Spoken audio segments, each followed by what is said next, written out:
Hello all you Spartacus loving cosmonauts, as always I am Cosmic and today we're going to be reviewing Domina, which is a new indie action strategy game set in the ancient Roman period whereby you take the role of a Domina and you own a ludus, and your sole job is to bring your family fame and fortune by training and competing gladiators. The game was developed by Dolphin Barn, so let's get right down to the main game. Now, those of you who've ever watched the Star series Spartacus Blood and Sands will be right at home with Domina because it's basically that game. Instead of playing Spartacus, however, you play the Lucy Lawless character of the world and you play as the Domina.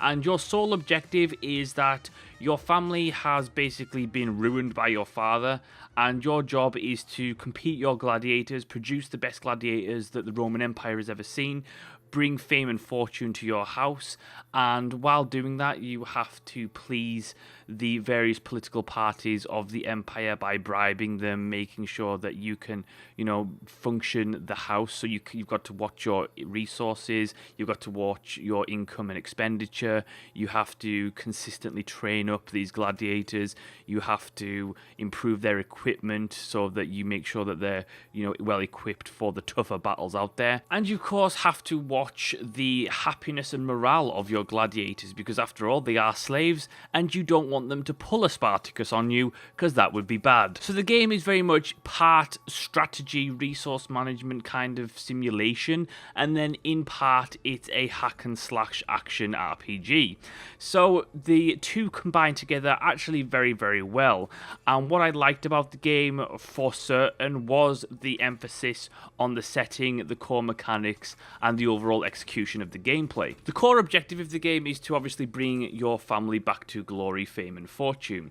Now, you do this because you have a limited number of days to do this within, and every so often, like every 3 to 10 days, the next gladiatorial fight will occur, and that's not including the big competitions and the pit fights that you're able to take part in. So you have these ongoing gladiator fights that you have to be ready for every so often, and on top of that you have a limited number of days to be able to make as much progress as you can. Now that's fantastic in one sense, but the game does have roguelite elements.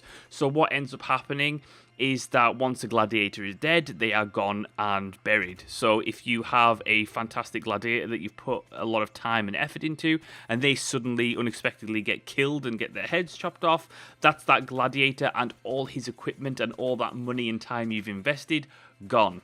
On top of that, there is no save game state, which means that if you get pretty far into the game, what will end up happening is if you leave or you achieve a game over state and you fail miserably, then you will have to start from scratch.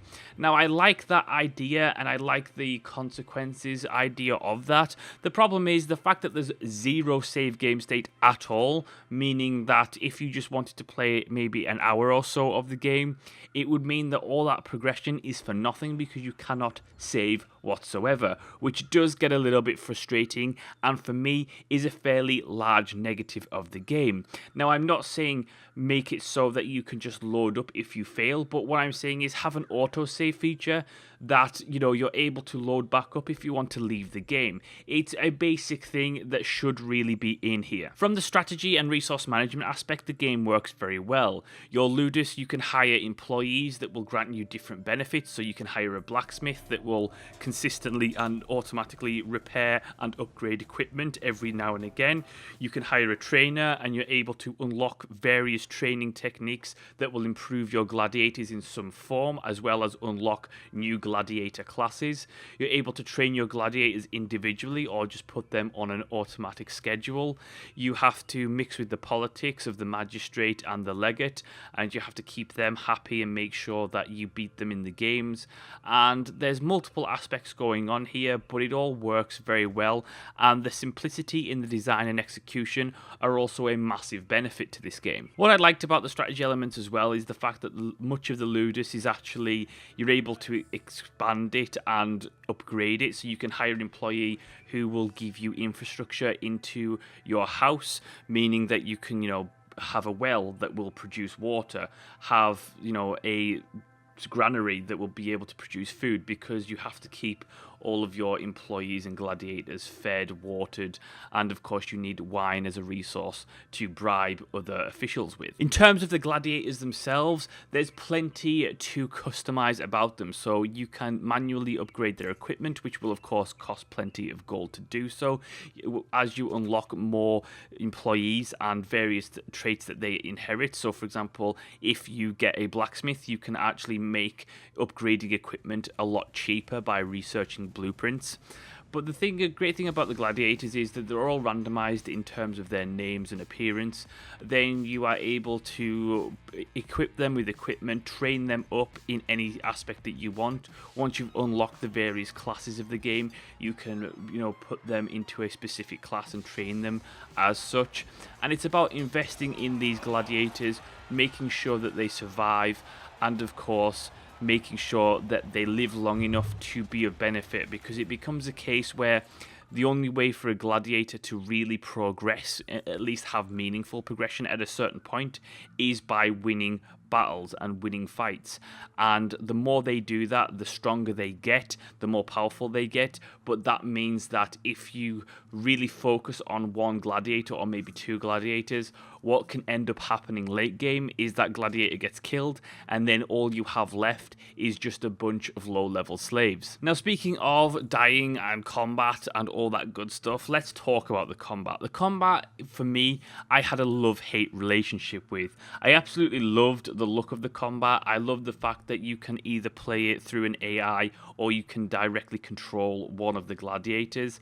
I love the fact that there was a lot of variety in the combat, so very much like the gladiatorial games of old, you would have a multitude of different scenarios. So sometimes it'll be 1-on-1, sometimes it'll be 7-on-7, sometimes it'll be 2 versus 1 guy and 3 lions. There's just all sorts of things going on, and that keeps it very interesting. That being said, I felt that one of the biggest issues with the combat is the fact that it starts off much of the game, at least a good halfway through any given campaign, as very much a hack and slash, where it's about just blocking at the right time and making sure you spam attack the enemy to just kill them very, very quickly. And then at a certain point towards the end game, it gets a lot more tactically difficult. So you can't just spam rush anything, because what ends up happening is the enemy is going to pack a punch and you'll probably be dead within 3 or 4 hits. So what you have to do is you have to use all of the techniques you've learned through the training, such as dodge rolls, such as shield, and all the other techniques, and then make sure that you use them correctly. And it becomes more of a duel in terms of, making sure that you're blocking correctly at the right time, attacking correctly at the right time, dodging at the correct time, and the almost separation between the two halves of the game feels very odd and has a really bad transition within that. So you go from basically being used to hack and slash and just spamming the crap out of attack, and then having to not do that anymore is a real disconnect. And it would be better for me if you would just choose a specific combat style and have that consistent throughout the title. Which brings me to my last major complaint about the game. And this is something that is directly tied to both combat and is directly tied to the strategy resource management aspect as well.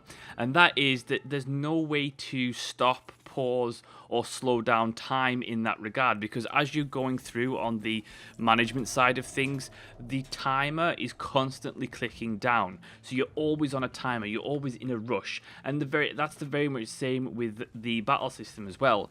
It would be nice just to be able to slow down time, or just slow the overall speed of the game down just a touch, to be able to make some decisions. So for example, especially on the strategy side, I would like to be able to, spend time viewing my gladiators and spend time thinking about things without having to constantly worry about the timer going down and the next gladiatorial fight being upon me before I'm ready. That all being said, I did like the game's art style. I'm not particularly one for pixel art, but I think that the pixel art in Domina gives this game a really nice charm and overall feel to it.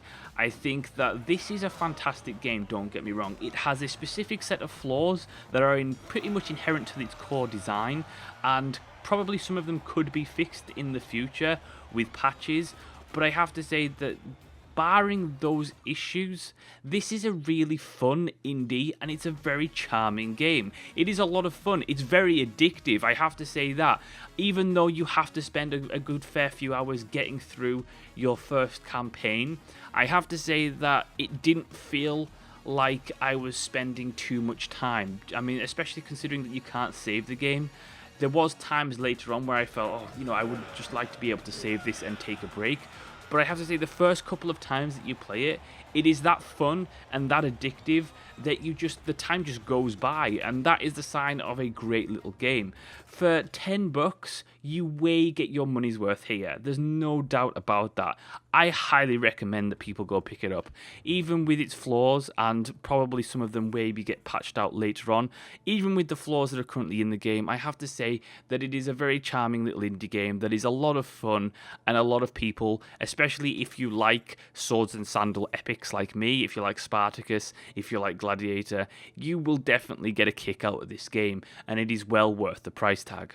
And that is my review of Domina. Thank you so much for watching and listening. Let me know what your thoughts are on the video in the comment section below. If you enjoyed the video, hit the like button, make sure to subscribe and share the video around, and as always, I will see you next time.